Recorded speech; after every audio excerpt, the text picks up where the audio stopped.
खाई भोगी तो सदा रोगी. भोगीची भाजी का खावी? जाणून घ्या भोगीची भाजी खाण्याचे 7 महत्त्वाचे फायदे. मंडळी, भोगी हा सण मकर संक्रांतीच्या आदल्या दिवशी साजरा होतो. हा सण इंग्रजी नवीन वर्षाचा पहिला सण आहे. न खाई भोगी तो सदा रोगी हे आपण आपल्या आजी पणजीकडून नेहमी ऐकत आलो आहोत.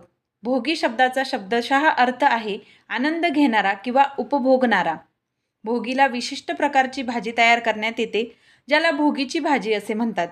हरभरा, पावटा, घेवडा, वांगे, गाजर, कांद्याची पात, शेंगदाणा, वाटाणा, चाकवत, फ्लावर आदी भाज्या वापरल्या जातात. इतक्या सर्व भाज्यांची नावे ऐकून कित्येक जण भाजी चाखण्याआधीच नाक तोंड मुरडायला सुरुवात करतात. पण आरोग्याच्या दृष्टीने भोगीची भाजी खाणे शरीरासाठी फायद्याचे असते. आजच्या लेखात जाणून घेऊया याचे फायदे. भोगीची भाजी.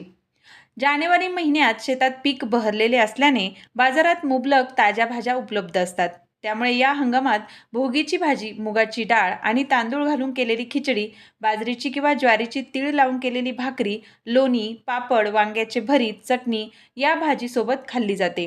यात फोडणीला तीळ वापरले जातात. चला जाणून घेऊया भोगीची भाजी खाण्याचे फायदे. नंबर 1. पोषक तत्वांचा खजिना. यात अनेक भाज्या, कोणफळ, वांगी, पावटा, शेपू इत्यादी वापरल्या जातात. त्यामुळे vitamin A, C, K, calcium, लोह, मॅग्नेशियम आणि फायबर भरपूर प्रमाणात मिळते. नंबर 2. शरीराला उष्णता. थंडीत शरीराला उबदार ठेवण्यासाठी तीळ आणि शेंगदाणे मदत करतात, ज्यामुळे रोगप्रतिकारशक्ती वाढते. 3. पचनक्रिया सुधारते. फायबरयुक्त भाज्यांमुळे बद्धकोष्ठता, गॅस आणि अपचनासारख्या समस्या दूर होतात आणि पोट साफ राहते. 4. वजन नियंत्रणात मदत. अनेक भाज्या आणि फायबर असल्यामुळे पोट भरलेले राहते आणि भूक कमी लागते, ज्यामुळे वजन नियंत्रणात राहते. 5. त्वचेचे आरोग्य. तीळ आणि भाज्यांमधील अँटीऑक्सिडंट्समुळे त्वचा निरोगी राहते आणि मुरुमे कमी होण्यास मदत होते. 6. हाडे मजबूत करते.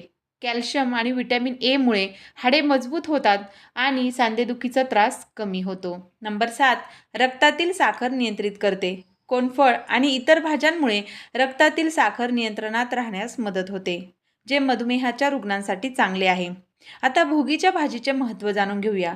मकर संक्रांतीच्या सणादरम्यान भोगीची भाजी खाणे शुभ मानले जाते आणि आरोग्यदायी जीवनशैलीचा भाग म्हणून याला विशेष महत्त्व दिले जाते. त्यामुळे शरीराला आवश्यक ऊर्जा आणि पोषण मिळते. तर मंडळी, ही होती संक्रांतीला केल्या जाणाऱ्या भोगीची भाजी खाण्याचे फायदे. तर तुम्हाला हा व्हिडिओ कसा वाटला? आवडला असेल तर लाईक करा आणि गरजवंतांपर्यंत शेअर करा. धन्यवाद.